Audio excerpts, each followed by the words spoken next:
Sabayan na natin to guys. Unahin natin yung unahin natin yung papaya.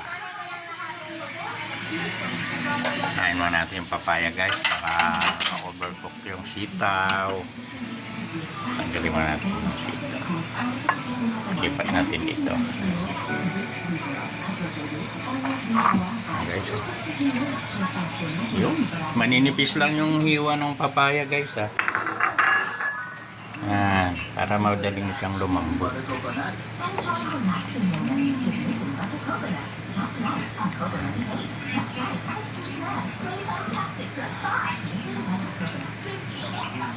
Pan natin muna guys. Tayin natin luto yung papaya. Ito na guys. Tagal na siyang kumukulo guys. Ayun. Okay ko na yung sitaw. Yan. Sitaw. Gulay. Guys, pampahaba ng buhay. Pampawala ng umay. Yan guys. Ito ang inex natin guys Yan. Saluyot. Paborito ng mga Ilocano. Alam nyo guys, yung misis ko guys, taga Bisaya guys. Pero ngayon gustong gusto na niya yung mga ito. Yan.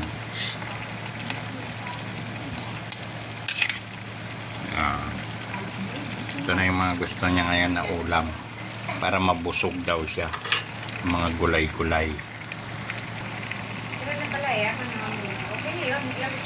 Ito na guys. Kumukulo na siya. Siguro mga 5 minutes na siyang kumukulo guys. Yan. Lagay na natin to guys. Yun. Saluyot.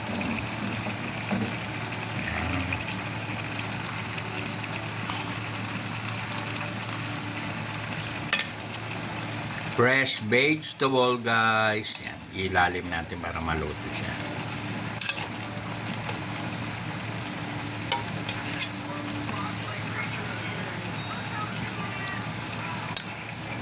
Sa umaga to napakasarap nito guys pagka almusal. Mga ganitong luto guys. Nako.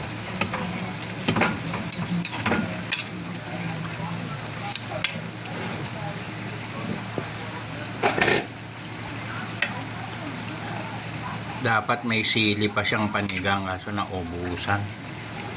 Wala tayong siling panigang para mas mabangosan. Lambot na yung papaya guys. Pwede nyo ring i-half cook yung papaya kung gusto nyo. Kunti lang ng sabaw na guys Yan